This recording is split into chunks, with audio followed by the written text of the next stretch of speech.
This is Taking Stock on Bloomberg. I'm Pim Fox. Now, Expedia has been busy the past few months. In January, it purchased Travelocity for $280 million. Then it purchased Orbitz, price tag $1.3 billion. One of the fastest expanding parts of Expedia is its cruise ship division, where guests can book travel on cruise ships.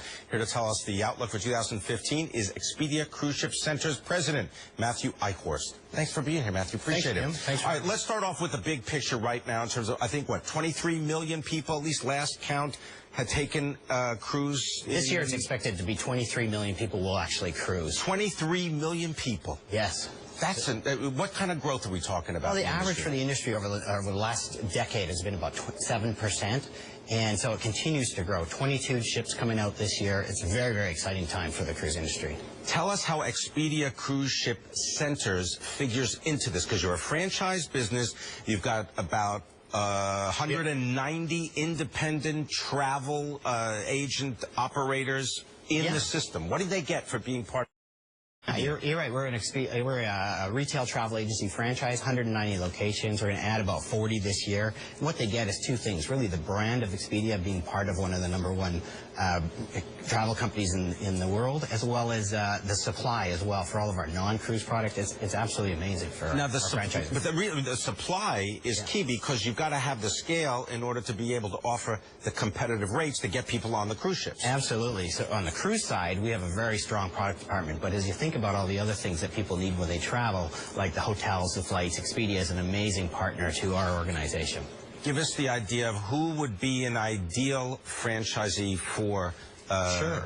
Expedia. Yeah, for Expedia CruiseShipCenters, we get a range from stay-at-home moms, retired police officers from New York City, for example, corporate executives that want to do something new. We're really looking for people that want an independent business, but also want to leverage a system that's been proven to help them with their technology, marketing, and those kinds of things. Is it expensive? Is it expensive to get started? No, not really. It's about an $80,000 to $150,000 investment, and that based on the market area they're in, as well as the size of the retail store that they do. So it appeals to a large audience, and we have more interest today in franchising than we've ever had in the history of the organization. Now, the cruise industry is controlled by 2 or 3 very large players, whether it's Carnival, Royal Caribbean.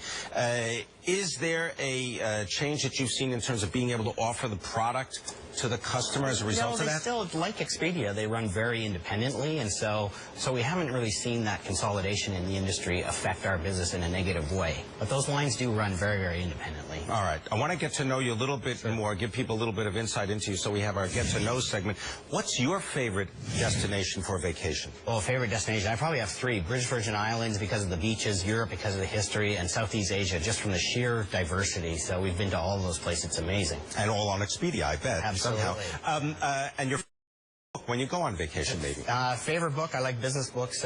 Jim Collins' Good to Great. I love the continuous improvement, and so it's really helped us as a franchise organization to listen to our field and improve ourselves. I want to thank you very much for sharing the details of Expedia CruiseShipCenters, Matthew Eichhorst.